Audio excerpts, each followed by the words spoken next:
27 अप्रैल 1945 डोंगो lake कोमो एक German काफिला छापामारों द्वारा संचालित एक नाके पर रुकता है, जहां बेनिटो मुसोलिनी, इटली के 21 वर्षों तक शासक रहे, ऑस्ट्रिया की ओर जा रहे पीछे हटते सैनिकों के बीच छिपे हुए दिखाई देते हैं। उनका भेष किसी को भी धोखा नहीं दे पाता। एक बिखरते शासन के अंतिम क्षणों में फांसीवाद के भड़काने वाले को कौन न्याय देता है? एक तानाशाह का निष्पादक कैसे चुना जाता है जब वह अपन है ही लोगों के हाथों में पड़ जाता है? मुसोलिनी ने जून 1940 में हिटलर के साथ युद्ध की घोषणा की थी, जिसमें उसने 230,000 सैनिकों को ग्रीस और 50,000 सैनिकों को उत्तरी अफ्रीका भेजा था। उसका साम्राज्य धीरे धीरे बिखरत गया, जब तक कि राजा विक्टर इमैनुएल तृतीय ने 25 जुलाई 1943 को उसे बर्खास्त नहीं कर दिया। ग्रान सासो में एक जर्मन बचाव अभियान ने उसे इतालवी सामाजिक गणराज्य में एक कठपुतली के रूप में बहाल कर दिया। लेकिन अप्रैल 1945 तक मित्र राष्ट्र उत्तर की ओर बढ़ चुके थे, जबकि छापामार ब्रिगेड पहाड़ों पर कब्जा जमाए हुए थे। यह काफिला शेष बचे अधिकारियों को स्विट्जरलैंड की ओर ले जाता है और बारिश से भीगी 52वां हीन गैरीबाल्डी ब्रिगेड घात लगाकर इंतजार कर रही है। 27 अप्रैल को 3:30 बजे पक्षपातपूर्ण नेता पीरे लुइगी बेलिनी डे ला स्टेला ने डोंगो के आसपास 12 वाहनों के एक काफिले को रोका। जर्मन अनुरक्षक अधिकार ही एसएस ओबरस्टुरम्बमफुहरर फ्रिट्ज बोरसर ऑस्ट्रिया के लिए सुरक्षित मार्ग की मांग करते हैं। बेलिनी को काफिले में 38 वेहरमाच सैनिक, 2 इतालवी सोशल रिपब्लिक अधिकारी और कई महिलाएं मिली। एक मंत्री फर्नांडो मेजोसोमा सबसे आगे वाली गाड़ी में थे, जबकि क्लारा पिटाची एक अल्फा रोमियो में अलग से सवार थी। मुसोलिनी जर्मन ट्रक संख्या 47 में छिप गया। लहू फहलंत टव हाफ हे नुक्ता सार्जेंट हेनरिक बा होरसर की अतिरिक्त वर्दी और हेलमेट पहने हुए 45 घंटे बाद पक्षपातपूर्ण ग्यूसेप नेग्री जर्मन हेलमेट के नीचे मुसोलिनी की आकृति को पहचान लेता है और एक बोली वाक्यांश से इसकी पुष्टि करता है। आकृति लाल आंखों और धंसे गालों से ऊपर देखती है, अपनी पहचान से इनकार करती है, लेकिन अपनी आवाज से खुद को प्रकट करती है, जो पलाजो वेनेजिया के नाट की बैरिटोन से मेल खाती है। नेग्री बेलिनी डे ला स्टेला को सचेत करता है, जो फिर पास आकर कैनवास का फ्लैप उठा लेता है। चौकोर जबरा, फिर भी दाढ़ी और दुबले गालों से छिपा हुआ 16 साल की। 20 घंटे बीत गए। बेलिनी डे ला स्टेला अलगाववादी मुसोलिनी को एक चर मन काफिले से ले जाया गया। डोंगो कस्टम हाउस में पहरा दिया गया। कोमो झील के सामने, पानी के सामने सलाखों वाली खिड़कियों वाली एक 2 मंजिला पत्थर की इमारत और 50 मीटर लंबा लकड़ी का घाट पक्षपाती ब्र हुनो लिनोटी पहली पहरेदारी पर, घुटनों पर स्टेनगन गार रूम, 3 मीटर x 4 मीटर, मेज, कुर्सियां, दीवार पर क्रूस क्लारा पिटाची कैदी अलगाव के आदेश के खिलाफ अपने प्रेमी के साथ रहने पर अड़ी है। जहां वह जाता है मैं भी जाती हूं।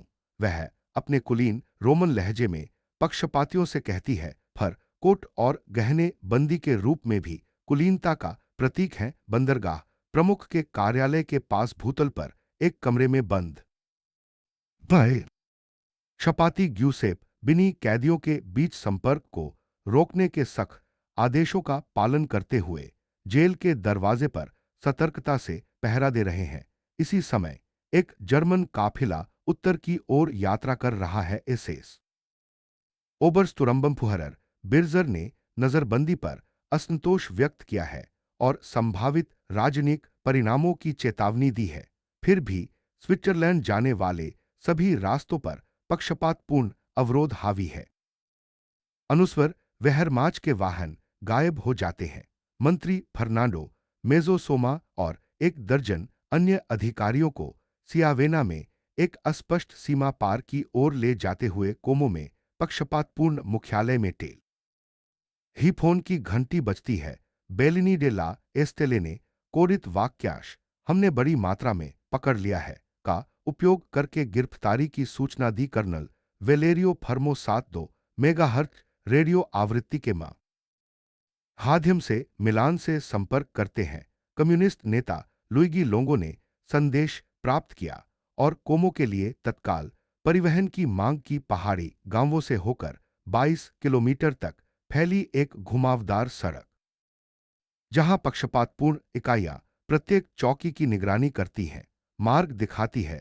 30 घंटे बाद एक फिएट 1100 विमान ब्रूनो लानाटी और ग्यूसेप बिनी के बीच मुसोलिनी को लेकर डोंगो से रवाना होता है। इवर एल्डो मोरेटी नियंत्रण संभालता है और कैप्टन लोकाटेली उसके बगल में बैठते हैं। गाड़ी ग्रेवरोना और डिमासो पर चढ़ती है। घर के अंदर नजरबंद रखने के आदेशों की अवहेलना करते हुए जहां शहरवासी इकट्ठा होते हैं, रोजमर्रा के कोड शब्दों का इस्तेमाल करते हुए प्रतिरोध रेडियो नेटवर्क के जरिए यह बात फैलती है।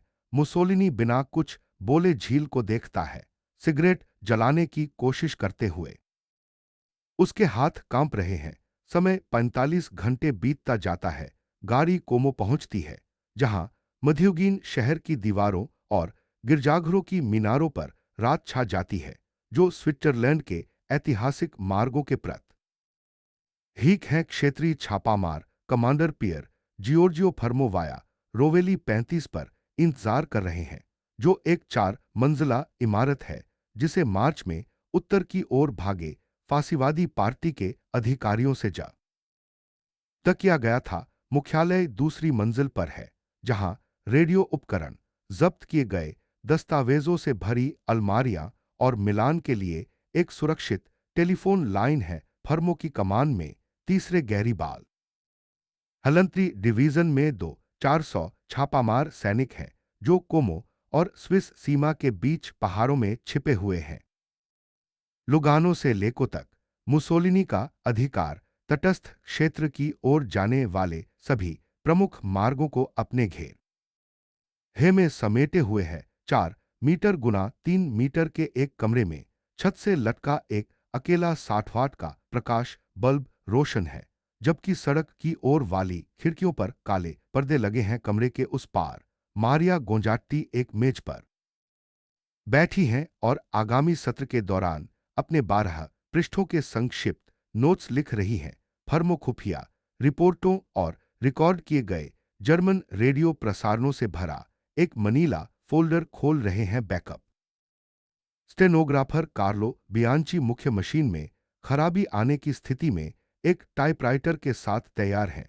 रिकॉर्ड के लिए कृपया अपना नाम और पद बताएं। फर्मो ठीक 20 बजे आदेश देते हैं। सत्र की शुरुआत हेनिटो अमिल्कारे एंद्रिया मुसोलिनी से होती है, जिनका जन्म 29 जुलाई 1883 को प्रादापियो फोरली प्रांत में हुआ था, जो पहले किंगडम काल के दौरान इतालवी सरकार के प्रमुख थे और वर्तमान में इतालवी सामाजिक गणराज्य का नेतृत्व कर रहे हैं। आवाज में पलाजो वेनेजिया से प्रसारित होने वाले रेडियो प्रसारणों जैसा प्रभावशाली स्वर नहीं है, जिसकी पहुंच कभी साम्राज्य भर में 4 करोड़ श्रोताओं तक थी। पूर्णविराम फर्मो स्विस बैंकों में जमा कथित जर्मन स्वर्ण भंडार और फांसीवादी राजकोषीय निधियों, जिनकी अनुमानित कीमत 20 करोड़ लीरे है, के स्थान के बारे में पूछताछ करता है। मुसोलिनी बैंका कोमेर्जिया ले इटालियाना में अपने निजी खातों के अलावा किसी छिपी हुई संपत्ति की जानकारी से इनकार करता है। बातचीत युद्ध अपराधों और उत्तरी इटली में यातना शिविरों के स्थानों पर आ जाती है। मुसोलिनी दाव हाँ करता है, मैं जर्मनों का बंदी था। असली अधिकार केस्लिंग और वुल्फ के पास था। पूछताछ में पक्षपातपूर्ण फांसी, बोल्जानो और फसोली शिविरों में निर्वासन और 47,000 फांसीवादी सहयोगियों की सूचियों वाल हे अभिलेखों का जिक्र है। मुसोलिनी बहुत कम जवाब देता है और अक्सर याददाश्त खोने का दावा करता है।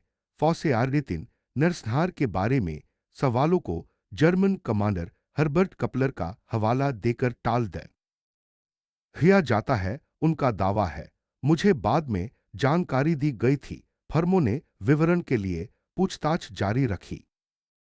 स्विस बैंकों में 20 करोड़ फ्रैंक मूल्य का स्वर्ण भंडार होने का आरोप है। मुसोलिनी का दावा है कि उसके पास केवल 50,000 लीरा सोने का भंडार है और उसने इससे ज्यादा जमा राशि की जानकारी से इनकार किया है। स्टेनोग्राफर मारिया गोंजाट्टी की देखरेख में यह सत्र 97 मिनट तक चला। लिखित विवरण 22 घंटे का है। फर्मों ने राजनीतिक आयुक्त एमिलियो सेरानी से टेलीफोन पर परामर्श के लिए पूछताछ रोक दी। मिलान में राष्ट्रीय मुक्ति समिति ने एक आपातकालीन सत्र बुलाया। कम्युनिस्ट लुइगी लोंगो ने तत्काल फांसी की सजा की वकालत की। उदारवादी अरोल्फो टीनो ने मित्र देशों की हिरासत का समर्थन किया।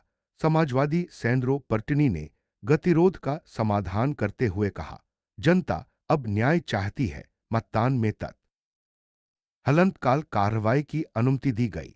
साथ ही मुकदमों और देरी से बचने के निर्देश भी दिए गए। फर्मों ने कोरित संदेश को पहचान लिया। 2 अजीबोगरीब घंटे बीतने के बाद सुरक्षाकर्मी मुसोलिनी को वायाकास टामोरोन 43 स्थित एक सुरक्षित आवास में ले गए।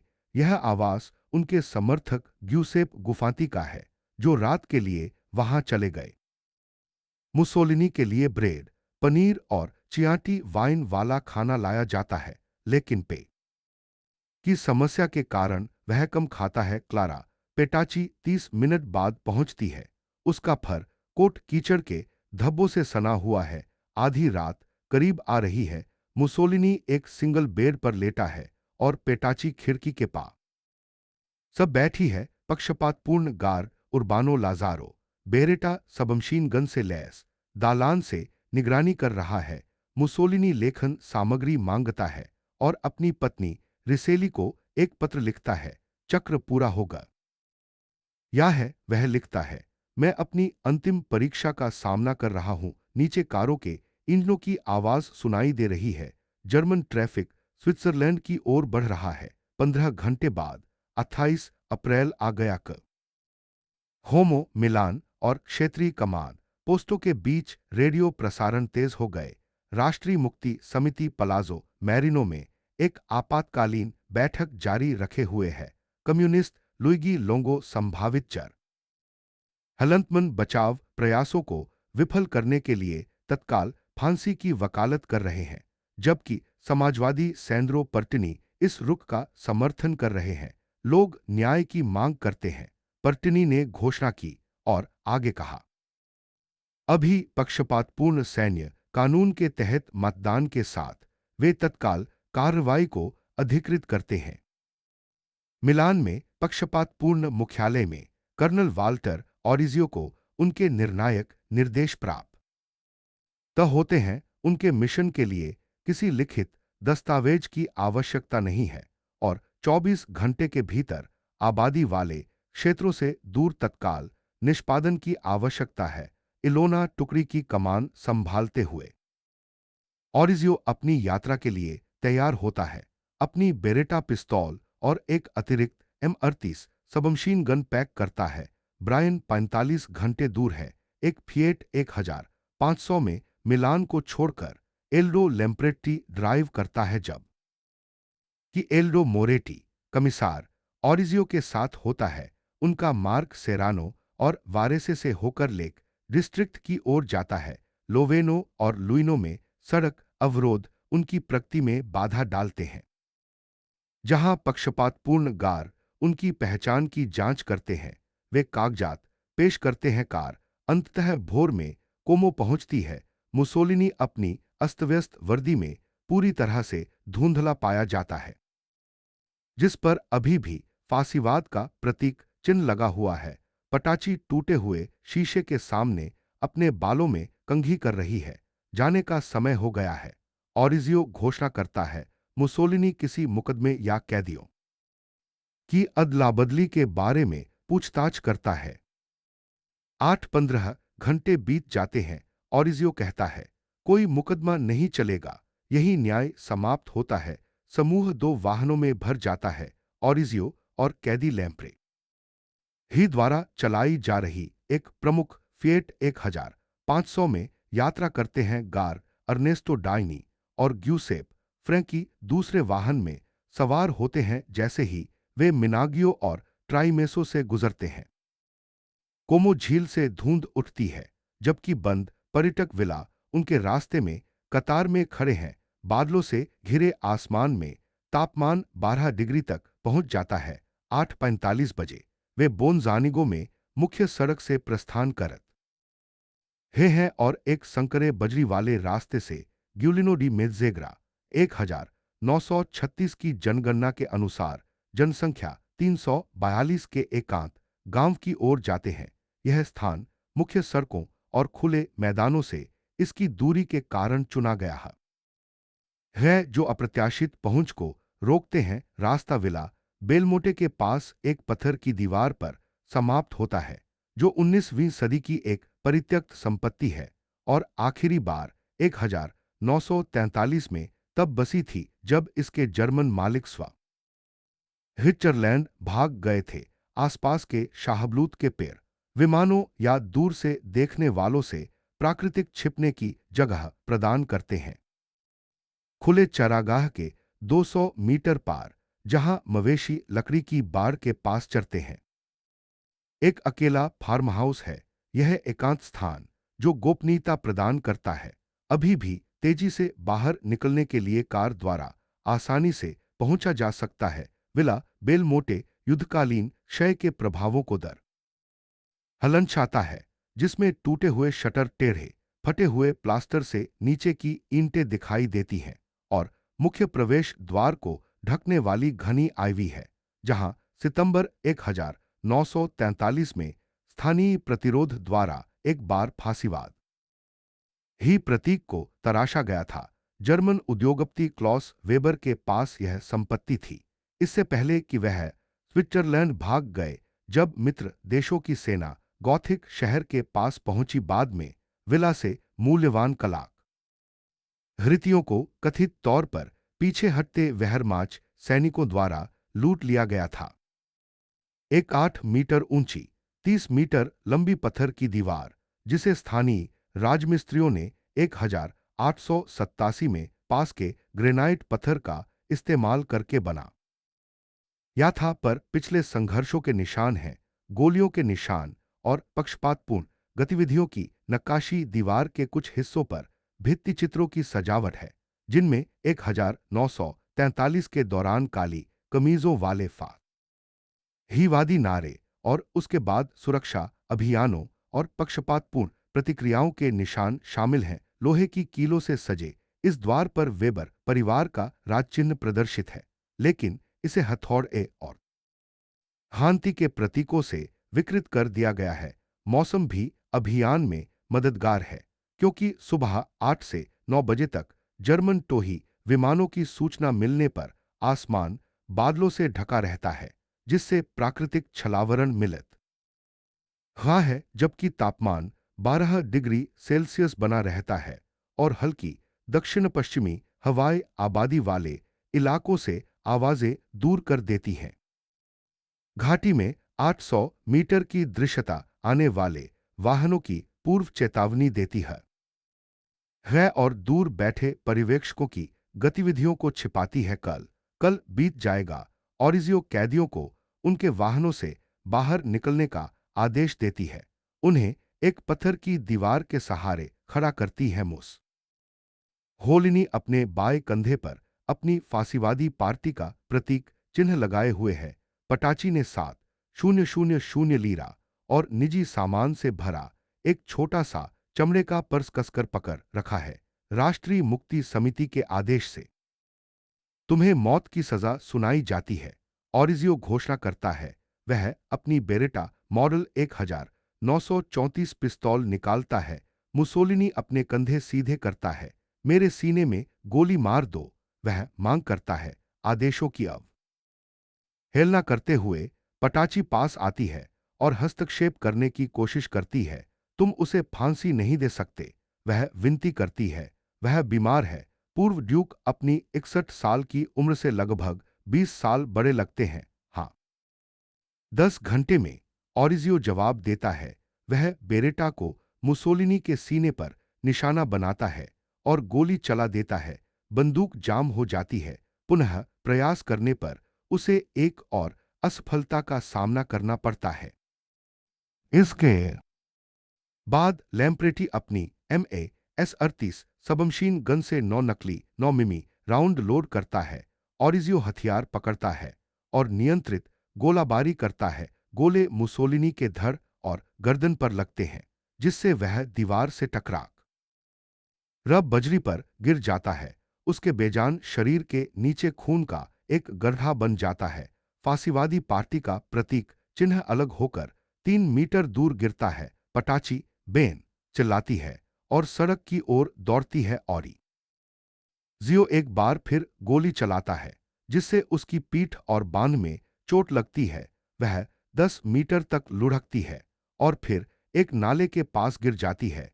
यह घटना 47 सेकंड में घटित होती है। ताताई 15 घंटे बाद ऑरिजियो दोनों शवों के महत्वपूर्ण संकेतों की जांच करता है। मुसोलिनी बाहें फैलाए औंधे मुंह लेटा है। पटाची करवट लेकर लेटी है और एक हाथ से सड़क की ओर हाथ बढ़ा रही है। ऑरिजियो अपना हैंडबैग निकालती है। जिस्म हैन 7,000 लीरा, एक सोने का सिक्का और मुसोलिनी का एक पत्र है, जिस पर फरवरी 1945 की तारीख लिखी है। 9:30 घंटे बीत जाते हैं। छापामार दोनों लाशों को फिएट 1500 में लाद कर एक स्लेटी कंबल से ढक देते हैं। मिलान लौटने के 45वीं मिनट बाद यात्रा से खून की धाराएं बहने लगती हैं। जैसे ही काफिला पोर्टा गैरीबाल्डी से गुजरता है और पियाजाले लारेडो के पास पहुंचता है, वह जगह जहां अगस्त 1944 में फांसीवादी प्रतिशोध में 15 गुरिल्ला मारे गए थे, शवों को वाहन से निकालकर एसो स्टेशन के पास फुटपाथ पर रख दिया जाता है। कोई मुसोलिनी के सिर पर वार करता है और एक महिला उसकी लाश में 5 गोलियां दागती है, चिल्लाती है, मेरे 5 शहीद। द बेटों के लिए जैसे जैसे खबर फैलती है, भीड़ कुछ दर्जन से बढ़कर सैकड़ों में पहुंच जाती है। अखबार और कॉफी बेचने वाले विक्रेता दिखाई देते हैं।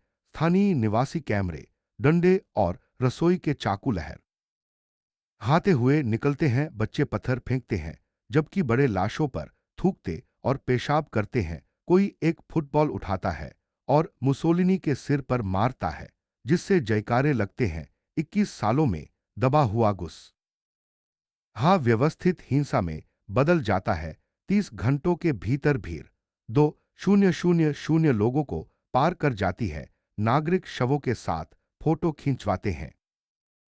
अनुच्छेद का संक्षिप्त अनुवाद। कोरिएरे डेला सेरा से फेडेरिको पटिलान ही जैसे फोटोग्राफर स्थानीय अफरा-तफरी के बीच पहुंचते हैं, क्योंकि भीड़ बैरिकेड्स को तोड़ देती है। शवों को व्यवस्थित रूप से विकृत किया जा रहा है। यह स्काउट मीटिंग का समय नहीं है। स्थान ही अधिकारी पास की एक कसाई की दुकान से रस्सियों और मांस के कांटों से लैस होकर पीड़ितों को एक सर्विस स्टेशन के छतरी से उल्टा लटका देते हैं, जिसमें मुसोलिनी पटाची के साथ 4 मीटर की ऊंचाई पर खड़ा होता है। फोटोग्राफर इस विभत्स दृश्य को विभिन्न कोणों से कैद करते हैं। द न्यूयॉर्क टाइम्स के हर्बर्ट मैथ्यूज ने संगठित उथल-पुथल देखी और लिखा कि शव थोड़े हिल रहे थे। उन्होंने मुसोलिनी के चेहरे को लगभग पहचान में न आने वाला भी बताया। 45 घंटे बाद मित्र देशों की सैन्य पुलिस जीपों और बख्तरबंद गाड़ियों में व्यवस्था बहाल करने के लिए पहुंचती है। मेजर विलियम होलोहन भीड़ को तरबितर करने और शवों को हटाने का आदेश देते हैं। कम्युनिस्ट कमांडर लुइगी लोंगो मित्र अधिकारियों के साथ उन्हें हटाने के लिए बातचीत करते हैं। लोंगो होलोहन से कहते हैं, लोगों ने न्याय देखा है।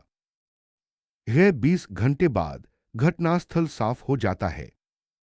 सैन्य एम्बुलेंस 2 मृतकों को वाया डेंडोलो सतह पर स्थित मिलान के शहर के मुर्दाघर में ले जाती है। डॉ मारियो कैटाबेनी शव परीक्षण करते हैं और मुसोलिनी में 17 और पटाची में 5 गोली के घावों की पहचान करते हैं, जिसके लिए व्यापक बहाली कार्य की आवश्यकता होती है। 4 शवों की पहचान की जाती है। प्रक्रिया में लगभग 18 घंटे लगते हैं पूरा होने पर। डॉ कैटाबेनी में सैन्य सरकार और इतालवी अंतरिम अधिकारियों द्वारा प्रदान किए गए आवश्यक प्रपत्रों का उपयोग करके आधिकारिक मृत्यु प्रमाण पत्र भरते हैं। ये दस्तावेज मृत्यु का समय 09:10 बजे जूलिनो डी मासे हलंत्रा में दर्शाते हैं और मृत्यु का प्राथमिक कारण महत्वपूर्ण अंगों में कई गोली के घाव, जिससे तत्काल हृदय गति रुकना और रक्तस्राव होना दर्ज किया गया है। प्रत्येक प्रमाण पत्र पर 3 हस्ताक्षर आवश्यक है।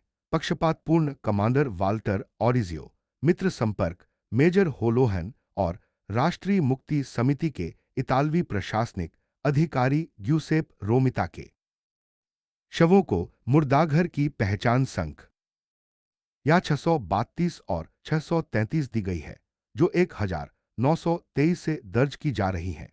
जब फांसीवादी प्रशासन ने मिलान प्रांत में व्यवस्थित मृत्यु पंजीकरण शुरू किया था, कैटाबेनी दोनों शवों को 4 डिग्री सेल्सियस तापमान पर रेफ्रिजरेटेड कंपार्टमेंट में सुरक्षित रूप से रखता है और रोम से आने वाले निपटान निर्देशों का इंतजार करता है।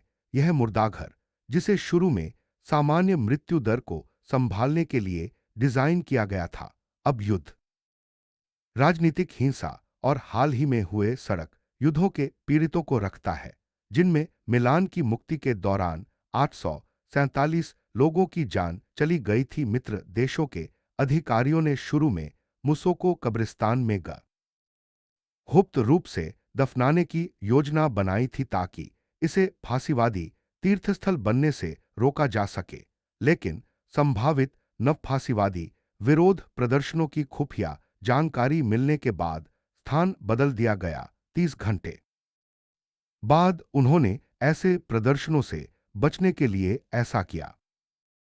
मिलान के कार्डिनल इल्देफोंसो शूस्टर शवगृह में जाते हैं और मुक्ति समिति के कम्युनिस्ट सदस्यों के राजनीतिक प्रतिरोध की परवाह न करते हुए अंतिम संस्कार करते हैं। जर्मन कब्जे के दौरान शूस्टर ने फांसी दिए गए पक्षपातियों को भी इसी तरह का आशीर्वाद दिया था और वे इस बात पर जोर देते हैं कि धार्मिक दायित्व राजनीतिक मामलों से ऊपर है। 11 मिनट तक कार्डिनल बंद कक्षों के सामने प्रार्थना करते हैं, जबकि डॉ कैटाबेनी दूर से सम्मानपूर्वक उन्हें देखते रहते हैं। शूस्टर चिकित्सा परीक्षक से कहते हैं कि अत्याचारी भी ईसा ई दफन के हकदार हैं और कहते हैं, ईश्वर न्याय करता है, हम तो बस देखते हैं। मित्र देशों के अधिकारियों ने शुरू में दाह संस्कार पर विचार किया था, लेकिन वेटिकन के प्रभाव के कारण उन्हें कैथोलिक दफन न करने के लिए मजबूर होना पड़ा। शवों को उच्च सुरक्षा उपायों के तहत झूठे दस्तावेजों का उपयोग करके ले जाया गया, जिनमें उन्हें ग्यूसेप मैग्नानी और मारिया रॉसी के रूप में सूचीबद्ध किया गया था ताकि फांसीवादी समर्थकों को पता न चले। निगरानी को चकमा देने के लिए काफिला 30 अप्रैल को सुबह 3:00 बजे मिलान से रवाना हुआ, बिना पहचान वाले वाहनों और जटिल मार्गों का उपयोग करते हुए। 1946 में प्लॉट 384 थी। तब मुसाको कब्रिस्तान से मुसोलिनी के अवशेषों को नकली कब्रों के नीचे 11 साल तक छिपाकर निकाला गया। डोमेनिको लैसीसी के नेतृत्व में नवफांसीवादी आंदोलनकारियों ने मुसोलिनी के शव की चोरी की योजना बनाई और उसे 4 महीने तक गुप्त रखा। उसके बाद अधिकारियों ने पाविया के पास स्थित एक कैपुचिन मठ से अवशेष निकाले। सरकार ने शव को विभिन्न स्थानों पर गुप्त रूप से तब तक रखा जब तक कि प्रधानमंत्री अदोनिज़ोली ने 1957 में रोम पर मार्च के 36 साल बाद मुसोलिनी के अवशेषों को उनके परिजनों को वापस नहीं सौंप दिया। अक्टूबर 1945 में शहर के मजदूरों द्वारा उन्हें दूसरी जगह ले जाने से पहले मांस के कांटे एसोसिएशन पर 6 महीने तक लावारिस पड़े रहे। हालांकि 1956 में इमारत के नष्ट होने तक जंग के निशान दिखाई देते रहे।